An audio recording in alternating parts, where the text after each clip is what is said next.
Bienvenidos a Hablando de Tiroides, una iniciativa para charlar sobre las enfermedades relacionadas con esta glándula, sus síntomas, prevención y tratamiento. En el episodio de hoy vamos a hablar de la relación que existe entre la depresión y el hipotiroidismo subclínico. Para ello, hoy se encuentra con nosotros la doctora Griselda Portela da Costa, médico de familia y miembro del grupo Tiroseng. Bienvenida, Griselda. Gracias por estar aquí con nosotros. Hola, es un placer poder aprovechar esta oportunidad para continuar haciendo algo de docencia. Gracias a ti. Sobre todo, espero que sea útil lo que podamos contar esta mañana aquí. Seguro que sí, Griselda. Muchísimas gracias. Griselda, ¿qué destacarías de la relación entre la depresión y el hipotiroidismo subclínico? Bueno, vamos a ver. Podemos comenzar por recordar un poco unos cuantos conceptos sobre la depresión. Okay. Diríamos que la depresión en sí es uno de los problemas neuropsiquiátricos crónicos y discapacitantes más comunes, con una percepción de una mala calidad de vida y que contribuye a aumentar la incidencia de suicidios. Sí. No olvidemos que se puede asociar en más del 50% de los casos.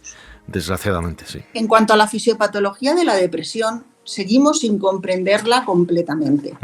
Tradicionalmente la hemos relacionado con una disminución del funcionamiento de los neurotransmisores en el cerebro. Cuando decimos neurotransmisores nos estamos refiriendo, como todos sabéis muy bien, a la serotonina, noradrenalina y dopamina, bien sean en conjunto o por separado. De acuerdo. Y presuntamente también se corrigen con terapias sustitutivas de estos neurotransmisores. ¿Por qué digo presuntamente? Porque no siempre suelen ser totalmente fiables o efectivos y no siempre cada paciente responde de la misma forma ante un mismo tratamiento. También sabemos que al menos la serotonina ejerce un efecto inhibidor sobre la excreción de la hormona tiroidea. Por otro lado, conocemos que las hormonas tiroideas libres están ampliamente distribuidas en el sistema nervioso central, que regulan el crecimiento neuronal y forman parte de la sinapsis de las neuronas. También sabemos que el inicio del trastorno depresivo mayor es bimodal. Existen dos picos, uno a los 20 y otro a los 50 años, siendo preponderantemente en el grupo de los 20 años. Igualmente está considerado que las mujeres tienen el doble de probabilidades de tener depresión que los hombres. El doble. Hasta aquí una cosa general, ¿no? Pero también tendríamos que hablar de unos cuantos conceptos sobre el hipotiroidismo subclínico. Vamos allá. Lo vamos a definir cuando encontramos un valor de la TSH elevada, normalmente con niveles normales de la hormona tiroidea libre. Cuando hablo de hormonas tiroideas libres, hago referencia a la T3 y la T4 libres. La T3 y la T4, claro. Y el hipotiroidismo subclínico también es bueno recordar que afecta desde un 3 a un 8,5% de la población general, con preponderancia también, otra vez, en el sexo femenino. Exacto. Tiene una tasa más alta de hasta el 20% en las personas mayores, de edad adulta mayor.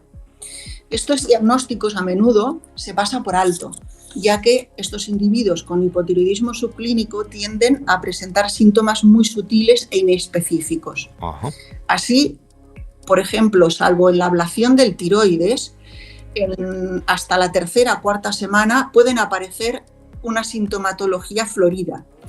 Y en los demás casos, la forma de presentación, incluso en el hipotiroidismo primario, es lenta, pudiendo pasar inadvertido durante meses e incluso años, en los que el proceso patológico puede ser confundido o ignorado. Vaya. Por lo tanto, hemos de ser conscientes que hasta que le diagnosticamos a un paciente que nos va a venir con una patología que no acabamos de encajar, pasa mucho tiempo hasta que le decimos que el problema es que tiene un hipotiroidismo subclínico. Claro, hasta descubrirlo. Por esta razón, la normalidad tiroidea y la hipofunción existe un largo recorrido.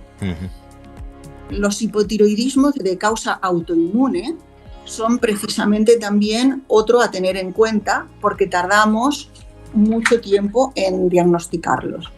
Este hipotiroidismo de causa autoinmune, en estos casos tenemos que la reserva tiroidea va disminuyendo progresivamente, manifestándose al comienzo de la enfermedad por una elevación de la TSH, con las hormonas tiroideas libres, como comentaba anteriormente, que son normales. De acuerdo. Esto es, por lo tanto, el hipotiroidismo subclínico, donde en la mayoría de los casos el paciente se encuentra sintomático y las hormonas tiroideas van decreciendo posteriormente hasta determinar la aparición del síntoma de forma gradual y progresiva.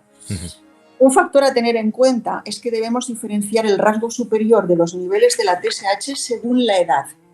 Por lo tanto, los límites de lo que es el rango de normalidad lo vamos a diferenciar muchas veces cuando hablamos de un adulto joven o un adulto más mayor. En la población joven no debería ser superior este valor de hormona tiroidea a 4,5 miliunidades litro, mientras que en un adulto mayor de 80 años se puede aceptar que la hormona tiroidea sea entre 6 y 7 miliunidades litro y lo vamos a considerar como un valor normal. Sería normal. Dado que las hormonas tiroideas actúan a múltiples niveles orgánicos y tienen un efecto negativo sobre el metabolismo basal, que repercute en prácticamente todos los órganos y sistemas, la clínica que puede aparecer en estos casos de hipotiroidismo subclínico es evidente y variopinta. Curioso. Así, la gravedad de los síntomas y su intensidad van a depender de la importancia del déficit hormonal, de la velocidad de la instauración y de la edad en la que se diagnostique esta hipofunción tiroidea.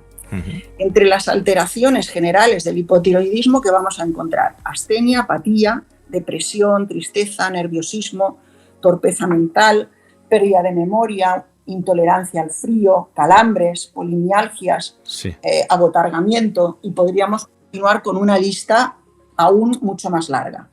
Por lo tanto, el hecho de que ya al principio comentáramos que cuesta tanto etiquetar al paciente porque son síntomas inespecíficos y que a veces se comparten con otras patologías. Difíciles de ubicar, digamos. Y Griselda, ¿afectan el tratamiento de la depresión a los niveles de hormonas tiroideas? A ver, en principio, los tratamientos antidepresivos que podemos utilizar desde atención primaria y como médicos de familia no deberían dar alteraciones importantes de la hormona tiroidea, ¿no?